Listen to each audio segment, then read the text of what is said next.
ખેડાના રસિકપુરામાં વરસાદી તબાહીના આકાશી દ્રશ્યો સામે આવ્યા છે। વાસણા બેરેજમાંથી પાણી છોડવામાં આવતા તારાજીના દ્રશ્યો। 5 કિલોમીટરના ગોળાર્ધમાં માત્ર પાણી જ પાણી છે। સમગ્ર ગામમાં વરસાદી પાણીએ આ કહેર વર્તાવ્યો।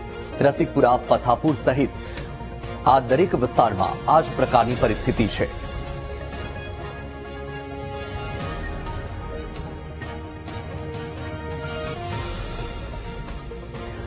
तो आ दृश्य तमारी टीवी स्क्रीन पर एक तरफ सतत वरसादी माहौल है, खेड़ामां भारे वरसाद है, बीजी तरफ उपरवासमां पण भारे वरसाद है, त्यारे रसिकपुरामां वरसादी तबाहीना आकाशे आ दृश्य सामे आव्या छे।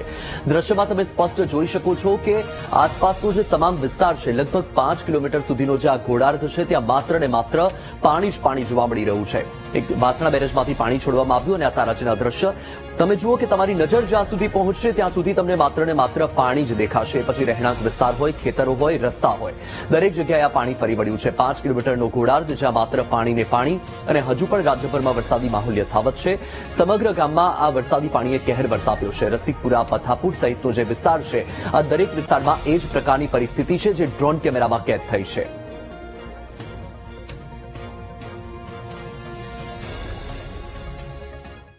અને હવે તમને બતાવીશું વીટીવી ન્યૂઝનો ગ્રાઉન્ડ રિપોર્ટ।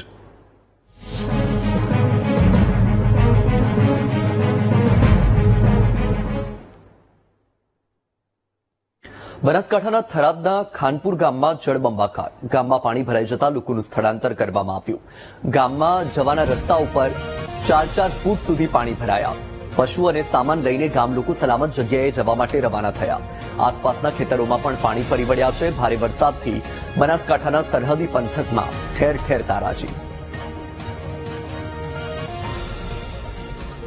2017માં પૂર આવ્યું હતું એના કરતા અત્યારે 3 થી 3.5 ફૂટ વધારે ચડ્યું છે અને અમારે કાલે સવારે બિલકુલ નહોતું અમારી જગ્યા ઉપર અને નાઇટમાં પાણી 4 ફૂટ ચડી ગયું।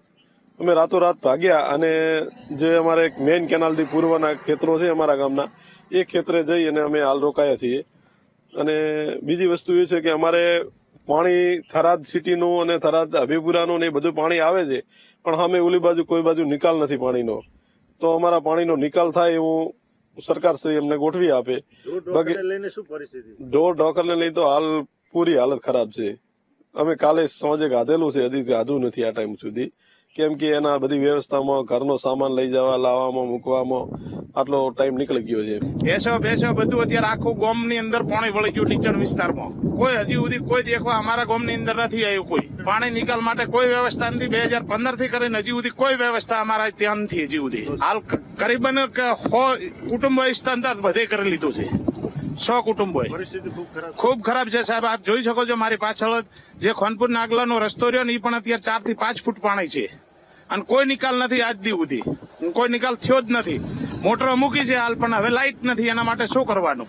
સરહદી પંથકમાં ભારે વરસાદને લઈને તરાજી સર્જાઈ છે। આપ દ્રશ્યોમાં અહીંયા જોઈ શકો છો જે લોકો છે તે પાણી ભરાઈ જવાના કારણે સ્થળાંતર કરી રહ્યા છે।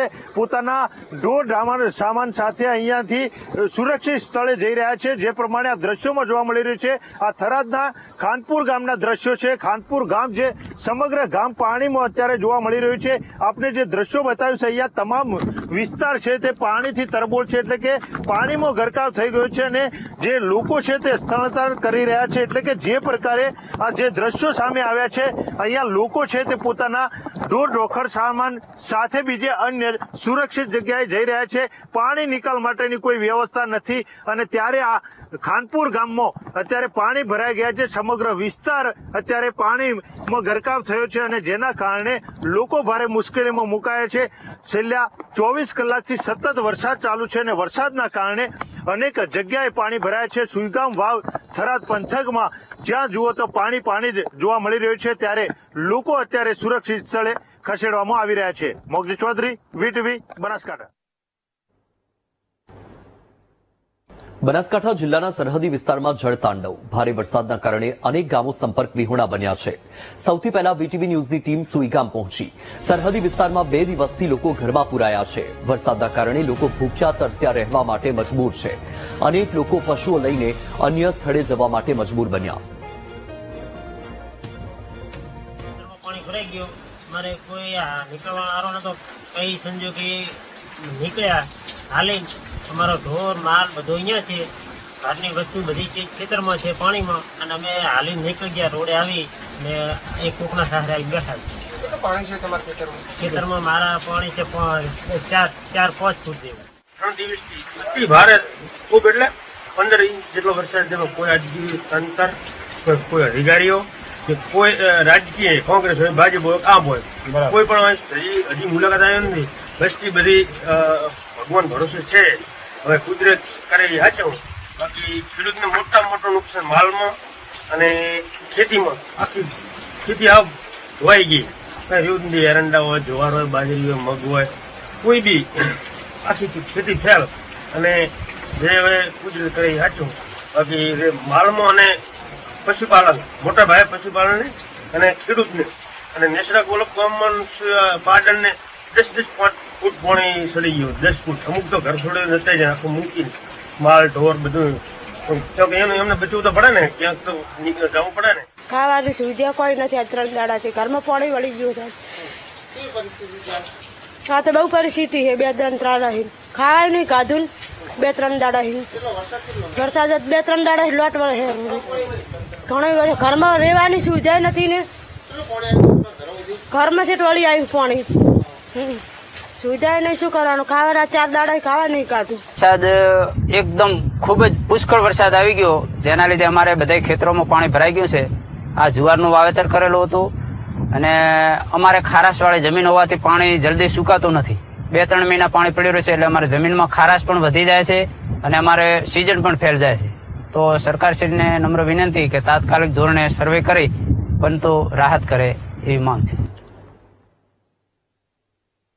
છોટાઉદેપુરના રામાપ્રસાદી ગામના લોકોએ રોડની માગ સાથે ઉગ્ર વિરોધ કર્યો. ગામમાં એક પછી એક ઇમરજન્સીની ઘટનામાં એમ્બ્યુલન્સ ન પહોંચતા ગ્રામજનોએ તંત્ર વિરુદ્ધ સૂત્રોચ્ચાર કર્યા. 1000 લોકોની વસ્તી ધરાવતા ગામમાં પાકા રસ્તાના અભાવે દર વર્ષે ચોમાસાના 4 મહિના અત્યંત મુશ્કેલીમાં પસાર થાય છે. રામાપ્રસાદી ગામથી બહાર નીકળવા માટે લોકોને કાદવ કિચડમાંથી પસાર થવું પડે છે. રસ્તો એટલી હદે ખરાબ છે કે ઇમરજન્સીના સમયમાં ગામમાં એમ્બ્યુલન્સ પણ નથી આવી શકતી. સમસ્યાથી કંટાળેલા ગ્રામજનો તંત્ર સામે રોષ વ્યક્ત કરી રહ્યા છે અને કહી રહ્યા છે કે જો સરકાર સમુદ્રમાં પુલ બનાવી શકતી હોય તો અમારા ગામમાં પાકો રસ્તો કેમ નથી બનાવી શકતી? જ્યારથી દેશને આઝાદી મળી છે ત્યારથી ગ્રામજનોએ પાકા રસ્તાની સુવિધા ન જોઈ હોવાનો લોકોએ આક્ષેપ કર્યો છે. પાકા રસ્તાનું સપનું પૂર્ણ થાય માટે ગ્રામજનોએ તંત્રને અનેકવાર લેખિત અને મૌખિક રજૂઆત કરી, પરંતુ તેમની રજૂઆતોને ધ્યાનમાં નથી લેવાતી. ત્યારે હવે રોષે ભરાયેલા લોકો ચૂંટણી બહિષ્કારની ચીમકી ઉચ્ચારી રહ્યા છે. ઉગ્ર બનેલા લોકો કહે છે કે જો હવે ગામને પાકો રોડ નહીં મળે તો આગામી ચૂંટણીને સંપૂર્ણ બહિષ્કાર કરીશું. અત્યાર સુધી આ રસ્તાની એવી પરિસ્થિતિ છે કે ગમે તેને બી વાત કરી, કોઈ બી સરકારી કર્મચારીને કે કોઈ જીતેલા પ્રતિનિધિને પણ વાત કરીએ છે કે રોડ રસ્તો થઈ જશે, પણ અમને એમ કરતા કરતા હજુ આજે કેટલા વર્ષ વીતી ગયા છે પણ હજુ અમારો રસ્તો થયો નહીં. અને અમારા ગામની અંદર ગઈ રાત્રે એક મકાન પડી ગયું હતું. એની અંદર 4 છોકરાઓ, 2 છોકરાઓ નાના હતા અને એક 18 વર્ષની છોકરી હતી અને એક 24 વર્ષની છોકરી હતી કે એને વાગી ગયું કે એને બોરિયા દવાખાને લઈ ગયા છે.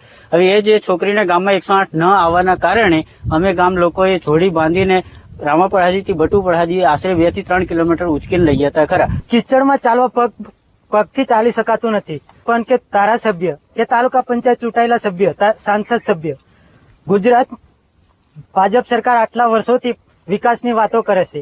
ગામમાં 108 આવી શકતી નથી. સગર્ભા બહેનોને લેવા માટે બી તકલીફ છે અને નાનામાં રેશન કાર્ડની અનાજ વિતરણની દુકાન છે, ત્યાં લેવા જવું હોય તો ગામમાં આવવાની તકલીફ છે. ચંપલ નથી પહેરતા તો કાંટા વાગે છે. ચાલીને બી જઈ શકાતું નથી. કિશન કાકાને આપ્યું ને વોટ 2 ટર્મ સુધી આવ્યું. હવે 2 ટર્મ આવેલું તે છતાં હમણાં રોડ બનતો નથી. હવે અહીં કેવી પરિસ્થિતિ ચાલીને જવાની? હા, હમણાં પરિસ્થિતિ તો દેખાય છે બધાને. કેટલા વર્ષોથી બાપ દાદાથી અમારે કેટલી આવે 3 થી 4 પેઢી થાય છે. હવે કોને કહેવાનું? અમારે આવે જાડે ચૂંટણી આવે ત્યારે તમારે બની જાય બસ એમ કે જતા રહે. આ પાછી ચૂંટણી આવે છે પાછા એમ જ કહે કે તમારો હાફ બની જશે. તાલુકા પંચાયત, જિલ્લા પંચાયત ચૂંટણી આવે તો શું કરશો? હા, બેંચ કાર કરવાના, બીજું કઈ કરવાના નહીં. જ્યાં સુધી રોડની જ મજૂર થાય ને ત્યાં સુધી અમે કઈ કરવાના નહીં.